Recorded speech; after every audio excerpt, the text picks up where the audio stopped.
Okay, so today I have a Model 3. I'm just gonna give you a quick tour of the interior space. You can see here that's my position. So I'm gonna see it's 6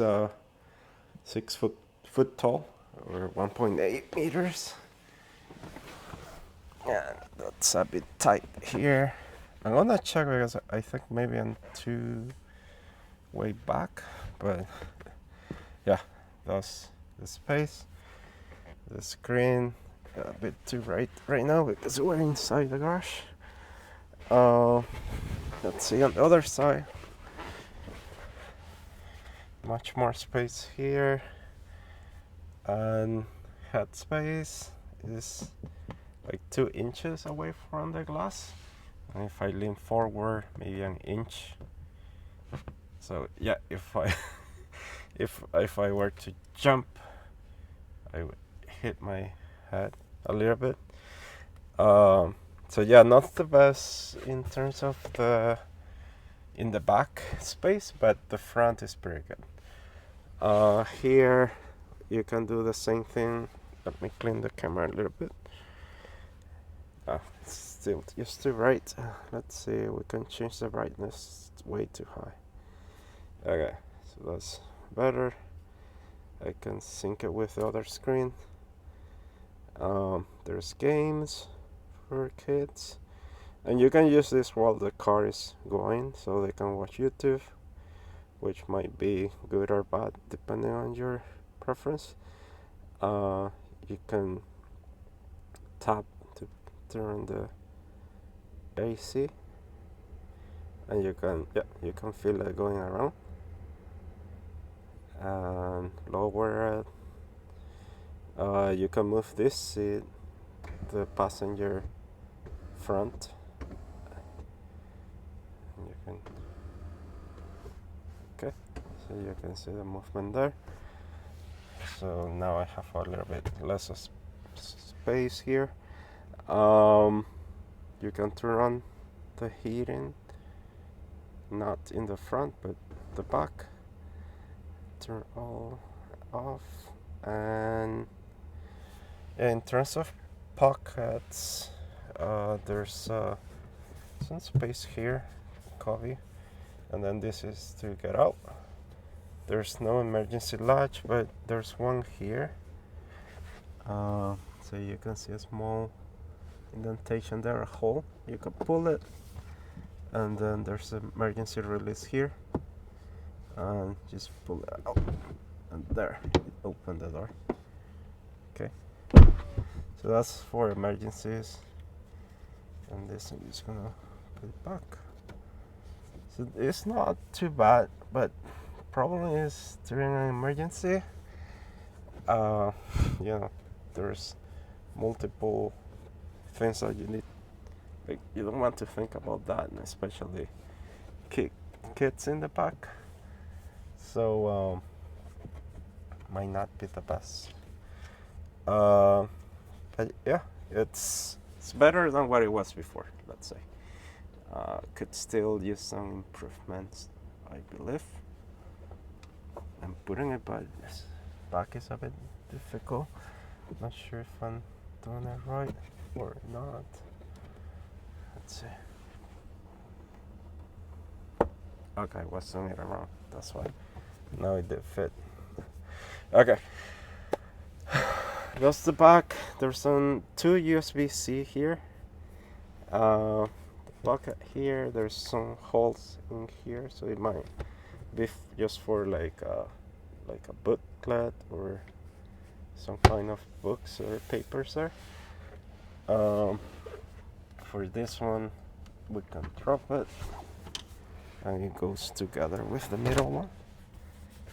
And you see that the seat doesn't go forward, so you need to do it manually to make that front seat go forward, so this can go down. This one as well, it goes up. Why is it not?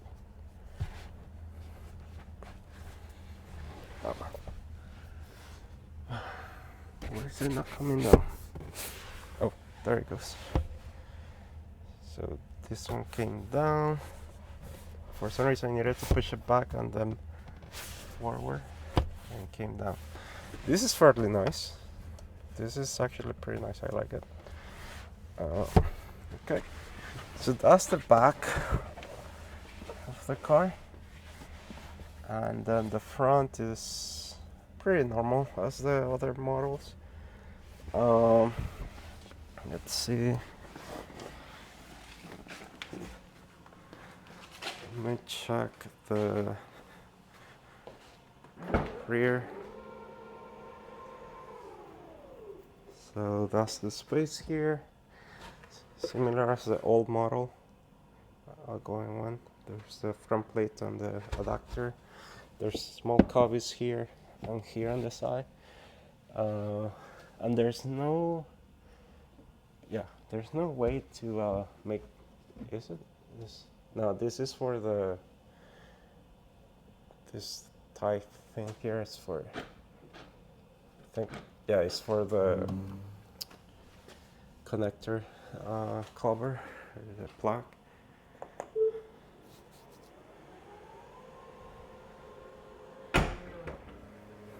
Okay, so that was the back. Then in the front, let's check here. Let's see if there's too much space there. Actually, this is my comfortable position. I could go forward a little bit. I could still drive, but yeah. There's an incinerator plug here, 12 volt or 16.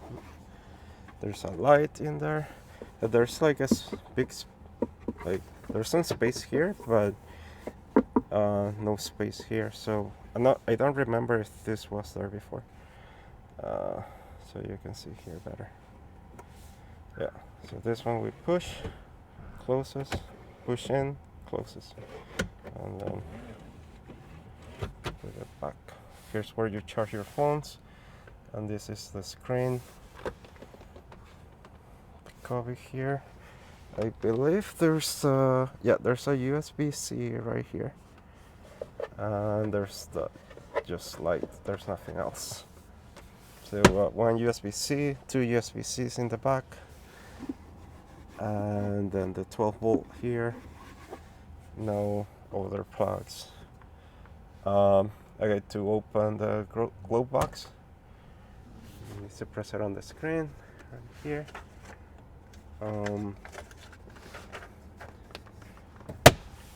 And yeah, it's fairly good. One thing I noticed is that the seat can get a bit loud. So let's say here's cooling. I mean, it's not like loud, but you can hear then it adds noise. Like there's a fan in your back. It's not too bad. It's better than being hot. So, and you can, it's not always on, and you can set it to auto, and then it will only work when needed. You can control the front and the rear as well. This one thing I wanted to show as well, this car, it has the software, like the full self-driving, and that's the 13.2.9, and then also one thing here, it has heat pump, AMD Ryzen, and for the charging, you can see that it can charge to a maximum of 48 amps. So this is the long range rear wheel drive. Okay, and pretty much that's it. I'm gonna drive or make a video more of the driving, but basically I've been just using FSD. For maybe 99% it works fine, except for when it doesn't.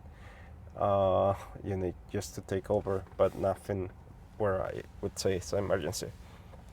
Okay, so that's it. I'm gonna start recording another video later on. Thank you.